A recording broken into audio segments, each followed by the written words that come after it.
The most iconic sound in science fiction history was made using a broken Sunday school piano and a front door key. Someone scraped their mother's key up the piano strings, slowed the recording down, layered it over itself, and somehow that became the sound of time travel. That's Doctor Who in a nutshell, actually. Something impossible built from almost nothing that has somehow lasted 60 years. The show shouldn't exist. It was created to educate children about history. It launched the day after a president was shot. The BBC destroyed half of it, then cancelled it, then tried to cancel it again. And it's still here. There is no rational explanation for Doctor Who, which, given what the show is about, feels appropriate.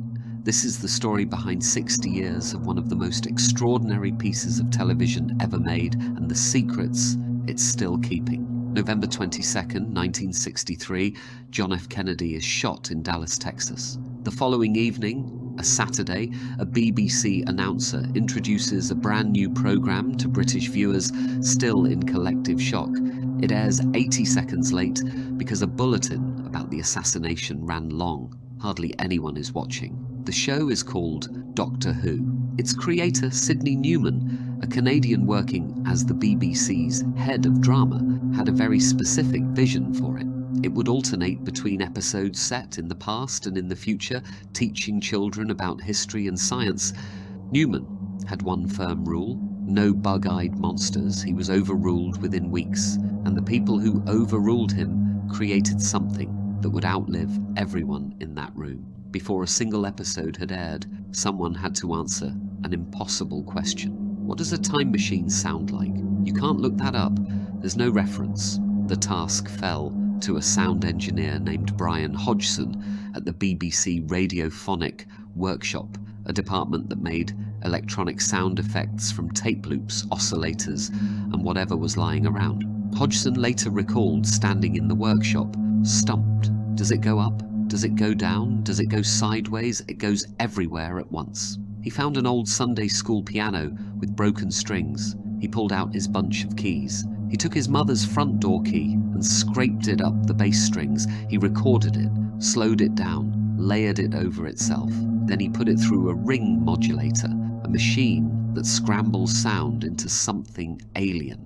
The result was that grinding, whooping, unmistakable groan that generations of children have been unable to get out of their heads. The same trick, the ring modulator, created the voice of the Daleks. Meanwhile, a composer named Ron Grainer had written the theme music on paper, a haunting, eerie melody for a strange new show. He handed it to a woman named Delia Derbyshire. She worked in the same radiophonic workshop. She had been denied a job at Decca Records because they told her directly they didn't hire women. So she joined the BBC instead. And what she did with Grainer's notes was extraordinary. She didn't record instruments. She built the sound from scratch, cutting and splicing tape loops, manipulating frequencies by hand, layer by layer, note by note. When Grainer heard the finished recording, he reportedly asked, "Did I write that?" Derbyshire said yes. He offered to split the royalties. The BBC wouldn't allow it. For decades, Derbyshire received no credit.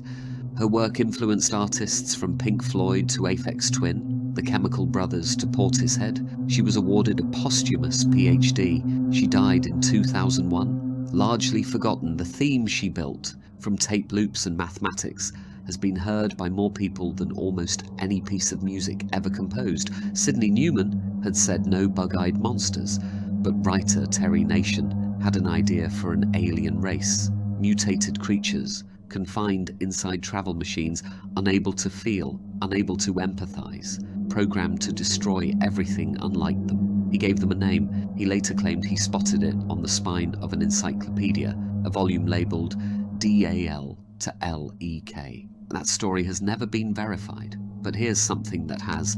The word Dalek existed before 1963 in Serbo-Croatian. It means far, far away. Make of that what you will. The design brief for the Daleks' physical form was given to a young man beginning his career in visual arts. His name was Ridley Scott. Scott took the commission, then backed out to pursue directing. The redesigned Daleks were built partly inspired by the Russian dolls, of a Georgian dancer Scott had once seen, and partly by a very deliberate parallel to the Nazi regime, a race of beings who had concluded that purity of form justified the extermination of everything else. They were introduced in December 1963. The BBC initially considered them too frightening. They became so beloved that within a year, Daleks had swept Britain. Toys, merchandise, jokes in Parliament. The word Dalek entered the Oxford English Dictionary.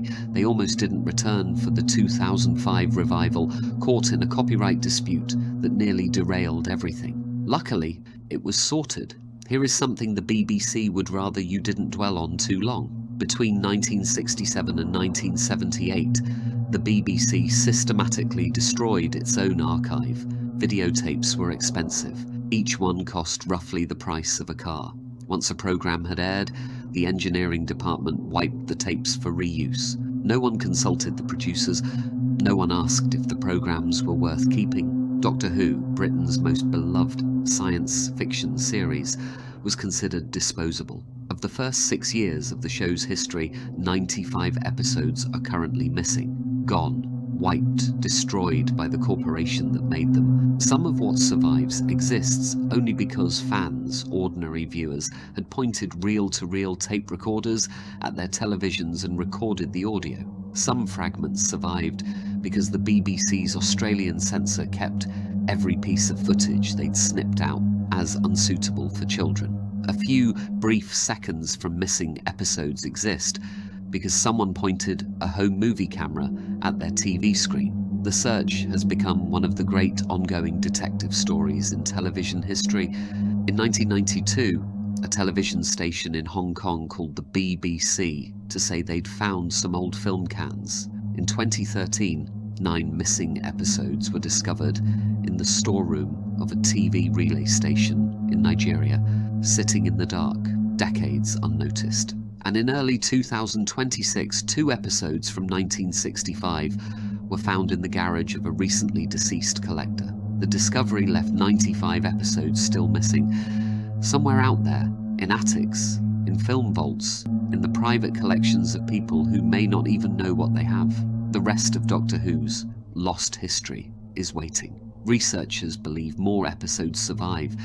They just don't know where. By 1966, the show had a problem. William Hartnell, the original Doctor, was gravely ill with undiagnosed arteriosclerosis. He was struggling to remember his lines, clashing with the production team. The show needed to go on, but the show was built around one man. What followed was one of the most quietly revolutionary decisions in television history. Rather than simply recast the role and hope audiences didn't notice or end the show entirely, the production team invented something new.